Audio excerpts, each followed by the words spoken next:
Another umaga, another gagawin na naman natin ngayon maghapon kung ano ang gagawin natin. Yan, nag-uumpisa na. I-update ko po sa inyo hanggang ngayon, hindi pa po na bababa ang aming truck dito ng basura kasi di pa po natatapos yung kalsada namin dun sa taas mga guys. Ako po, kagaya po sa akin na mahina ang katawan ko, iaakyat ko pa po yung basura namin papunta doon sa taas. Jesus, talagang matindi naman ang pagsubok sa akin ngayon umaga na ito. Umaga pa lang, napapagod na ako. Yan, kasi hindi pa nila tinatapos yung kalsada. Yan mga guys, hahakutin namin lahat ditong nakatira papunta sa taas para doon puntahan ng truck ng basura sa taas. Yan mga guys, kaya inire-ready ko na yung aking sarili. Mabuti na lang medyo lumakas-lakas ngayon yung aking katawan. Kanina pagising ko sobrang pagkabarado ng aking ilong dahil may sipon ako kagabi. Nahirapan nga akong matulog sa akin. Nararamdaman na sipon. Yan mga guys. Kaya medyo na naman makulimlim ang panahon natin ngayon. May ambon-ambon kaunti. Hindi nagpapakita yung ating araw. Yan. Kagaya kahapon maganda yung kanyang kapanahunan. Pero ngayon medyo makulimlim. Kaya yan mga guys, medyo ingat-ingat lang tayo, lalo na sa atin mga senior, mga kagaya sa akin. Lagi po tayo magdadala ng payong o magpandong, ganon. At baka po maambunan tayo. Itong ambon na ito po ay nagbibigay ng atin mga karamdaman. Hindi po maganda. Kaya ayan mga guys, welcome to my vlog. Good morning everyone sa lahat din, mga busing natin sa social media, sa atin mga bahay-bahay. Good morning po sa inyo, yung mga bagong gising at magigising pa lang at yung mga papasok sa trabaho, lagi lang po tayo mag-ingat, lalo na sa mga nagdadrive ng kanya-kanyang mga sasakyan.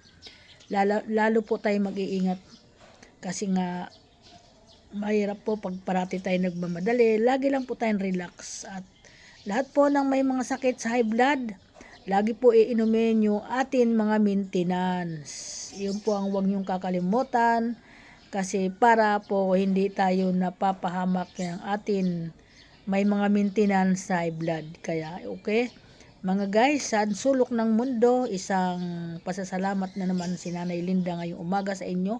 Sobra ako nagpapasalamat dahil kahit papaano nandyan kayo, nagbibigay dagdag sa aking na tatanggap na follower. At yan po, ako po ay natutuwa pag nakikita ko yung aking bahay na nagdagdag na naman ako, na natutuwa po ako.